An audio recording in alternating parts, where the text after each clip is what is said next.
So today I'll be reviewing Matan Griffel's Ruby on Rails course, 1 Month Rails, and I'll go over all of the advantages of the course, the disadvantages, and who I think it's best for, and who I think could find better stuff elsewhere.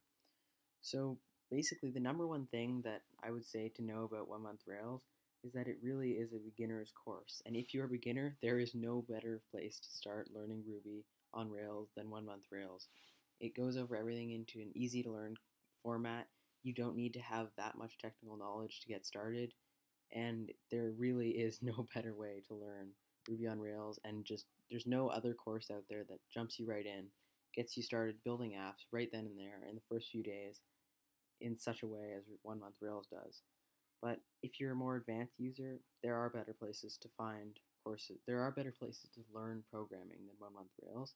And I don't think it goes deep enough for an advanced user who already knows a lot of the stuff they're going to be talking about. So again, it's a completely beginner friendly.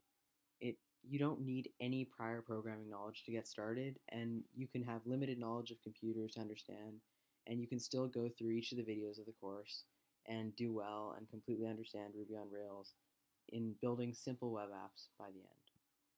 So again, if you're a beginner, it is completely tailored around you. If you have questions for the entire year that you have access to 1 Month Rails, you can ask teachers through 1 Month Rails support and through this easy little question thing.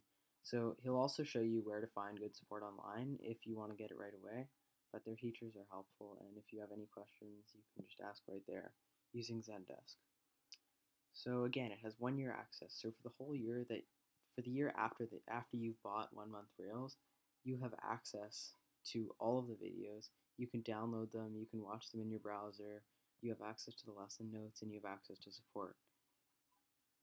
So again, it's not just Rails. One of the biggest things about this course versus other courses that are more focused on Ruby is that it has a lot. It covers everything about building Ruby on Rails web apps, not just Ruby on Rails. So for example, here they show you how to use Git and GitHub and all the necessary stuff that you're going to need to jump right in. And that's a real advantage because if you're getting to know all this stuff so early on, it's a lot easier to motivate yourself to do the whole course if you're really seeing your app up there for the world to see so advanced early on and all the stuff that you've learned right away than if you spent weeks like other courses do learning all the different like basics of programming and not really doing anything with it. And I think there's no better place that gets you right in and makes you want to complete the course. I mean, you want to go above and beyond in this course. It's an easy course to complete. You'll learn a lot and it's great for beginners.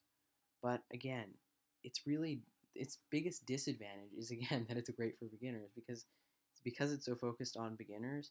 You can't really cover everything in 1 month that is going to teach advanced users as well who already know Ruby on Rails or are looking to build a wider programming knowledge. So overall, I would rate it 4 out of 5 stars. It's not the one and only course that you're ever going to need that will instantly transform you into a coding mastermind, but in a very short time, it will turn a complete beginner into somebody who can quickly build a great looking web app that would otherwise take far more time and money to develop than without the course, and it keeps you interested the whole way through. And if you ever build more apps with it, which hopefully you will, you can come back, you can watch all of their videos again. You can go, he takes you through everything that you're going to need to get it up and running. And when you start getting more advanced, you're going to need to take a more advanced Ruby course if you really want to start building complicated web apps. But there's absolutely no better way to start off. And this will give you a good knowledge base on Ruby on Rails and just the basics that you can later apply to future courses and building more advanced apps.